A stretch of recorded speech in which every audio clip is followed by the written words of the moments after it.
मानसिकता कब तक लेके चलेंगे? सपाई उस मानसिकता को लेकर के चले।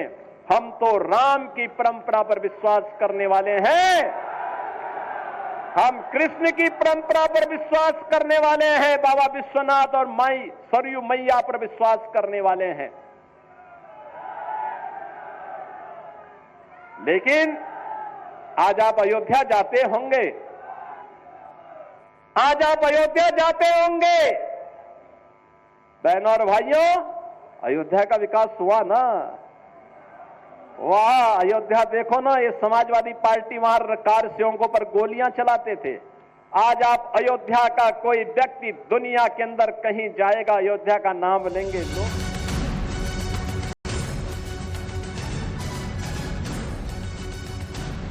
और बड़ी खबर इस वक्त की आपको बता दें, सपा के हाथ कार सेवकों के खून से रंगे हैं, ये कहना है योगी आदित्यनाथ का। योगी के निशाने पर अखिलेश यादव इस वक्त दिल्ली में मौजूद हैं और अपने भाषणों में योगी आदित्यनाथ ने अखिलेश यादव पर निशाना साधा है। योगी आदित्यनाथ ने अखिलेश यादव पर निशाना साधते हुए कहा है कि सपा के हाथ कार सेवकों के खून से रंगे। आप देख रहे होंगे समाजवादी पार्टी के अध्यक्ष का, पूर्व मुख्यमंत्री का बयान महाकुंभ को लेकर के, जब पूरा देश और पूरी दुनिया प्रयागराज की धरती की ओर आकर्षित हो रही है, तब ये रोज महाकुंभ के बारे में दुष्प्रचार करते हैं, रोज दुष्प्रचार करते हैं, यानी दुष्प्रचार करके भारत की आस्था के साथ खिलवाड़ करते हैं, आपकी आस्था के साथ खिलवाड़ करते हैं। याद करिए 22 जनवरी 2024 को जब अयोध्या में आदरणीय प्रधानमंत्री श्री नरेंद्र मोदी जी के कर कमलों से 500 वर्षों का इंतजार समाप्त हुआ और प्रभु रामलला अयोध्या में विराजमान हुए, ये वही समाजवादी पार्टी है। ये समाजवादी पार्टी के हाथ कार सेवकों की खून से सने हुए हैं, जिन्होंने सरयू मैया को कार सेवकों के खून से लाल करने का काम किया था। अयोध्या की गलियों में निर्दोष कार सेवकों पर गोलियां बरसाई थी। ये वही समाजवादी पार्टी है।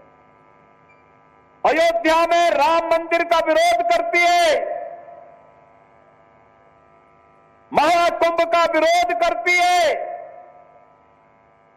जब हम लोगों ने प्रधानमंत्री जी की प्रेरणा से अयोध्या के इंटरनेशनल एयरपोर्ट का नामकरण महर्षि वाल्मीकि के नाम पर रखा, समाजवादी पार्टी ने उसका भी विरोध कर दिया।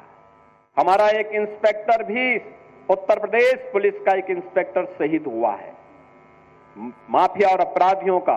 वो दूसरी ओर से आए थे, लेकिन अब शेष उत्तर प्रदेश में शांति है, सुरक्षा का माहौल है। हर बेटी को, हर बहन को, हर एक को सुरक्षा प्रदान करना इस सरकार का दायित्व है। और नहीं तो समाजवादी पार्टी की सरकार के समय जब भी कोई पर्व और त्योहार आता था, एक दंगा शुरू हो जाता था। बेटी सड़क पे नहीं निकल सकती थी, व्यापारी की संपत्ति पर कभी भी ये लोग कब्जा करते थे, किसान के ट्यूबवेल में चोरी कर लेते थे, गाय और भैंस की भी चोरी हो जाती थी। यही तो करते थे लोग। और जो जितना बड़ा डकैत होता था, जितना बड़ा माफिया होता था, उसको समाजवादी पार्टी में उतना बड़ा ओहदा मिल जाता था। यही तो इनकी पहचान थी। और पहचान का संकट इन युवाओं के सामने होता था।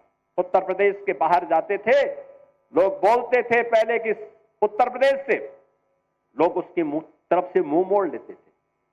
और बहनों और भाइयों, मैं आज आपसे कह रहा हूं, आज उत्तर प्रदेश का दिवस भी है।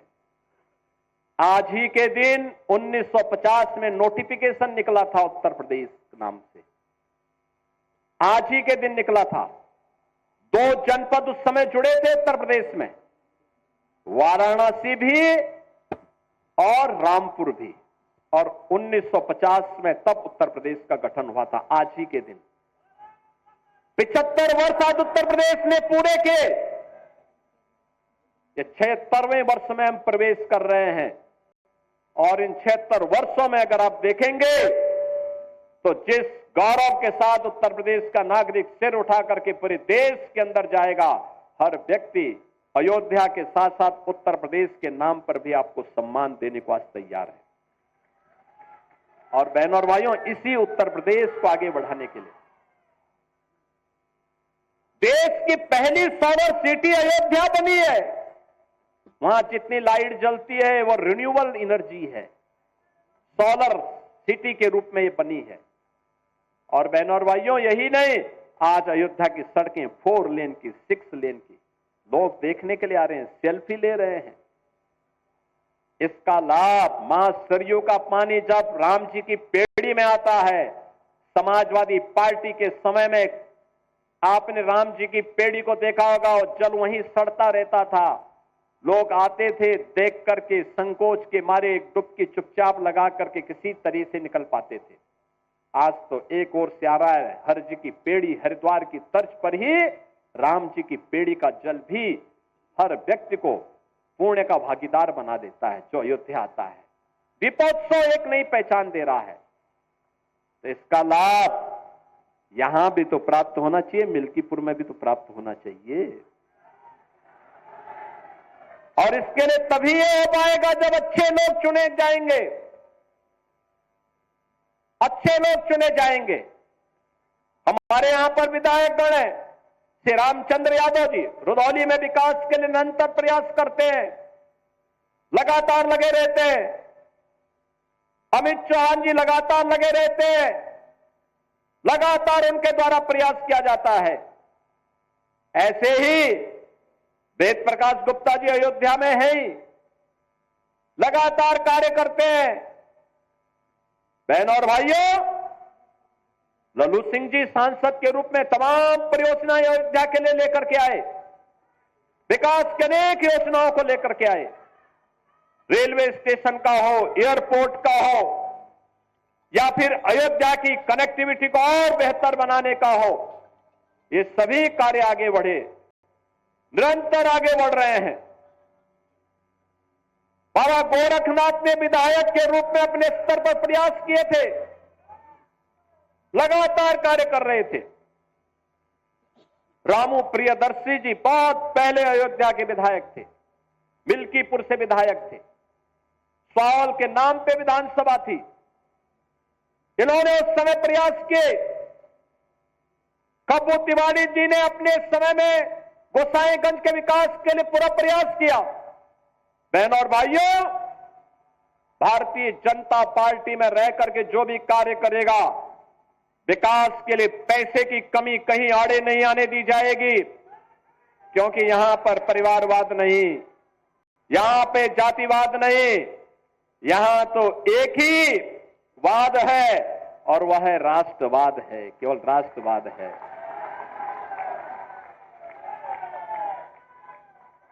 यहां पे तो एक ही वाद है और वह है कि अयोध्या धाम का एक ही संदेश, एकता से ही अखंड रहेगा ये देश, एकता से। महाकुंभ का एक ही संदेश, एकता से ही अखंड रहेगा ये देश। सब कुछ देश के लिए, सब कुछ देश के लिए, और एक ही तमन्ना के साथ हर कार्यकर्ता कार्य करता है, और वह होता है कि तेरा वैभव अमर रहे मां, हम दिन 4 रहे न रहे। और बहनों और भाइयों, इसी का आह्वान करने के लिए मैं आज आपके पास आया हूं।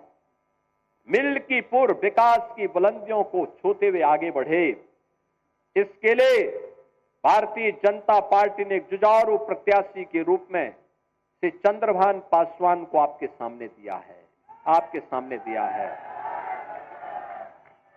ये मोइन खान के भक्तों को चुनाव जिता करके नहीं भेजना है। याद रखना, जिन लोगों ने यहां के विकास को बाधित किया है, जो लगातार ऐसी घटनाओं को अंजाम देते रहे हैं, उन लोगों को कभी भी आगे नहीं बढ़ने देना है। ये मोइन खान को सिर आंखों पर बिठाने वाले लोग बिटिया की सुरक्षा के लिए खतरा है। ये भदरसा का चेयरमैन दलितों की जमीनों पर कब्जा किए बैठे थे, जबरदस्ती ये कहा गया कि भाई ये जबरदस्ती यहां नहीं चलता है, यहां तो गरीब के बारे में सुनवाई होगी, गरीब के प्रति संवेदना होगी, किसी माफिया और किसी अपराधी के प्रति नहीं। और इसलिए बहनों और भाइयों, मेरी आप सबसे विनम्र अपील है, 5 फरवरी को चुनाव होना है। मिल्कीपुर का संदेश बहुत दूर तक जाएगा। मिल्कीपुर के संदेश को फिर से अयोध्या धाम के संदेश में बदलना है। आप सहमत हैं? सहमत हैं? क्या सभी लोग सहमत हैं? सभी लोग सहमत हैं? अरे अयोध्या का संदेश जाना चाहिए देश के अंदर। सहमत हैं सभी लोग? चंद्रभान पासवान को भारी बहुमत से विजयी बना के भेजेंगे। अभी हाल ही में 9 विधानसभाओं में उपचुनाव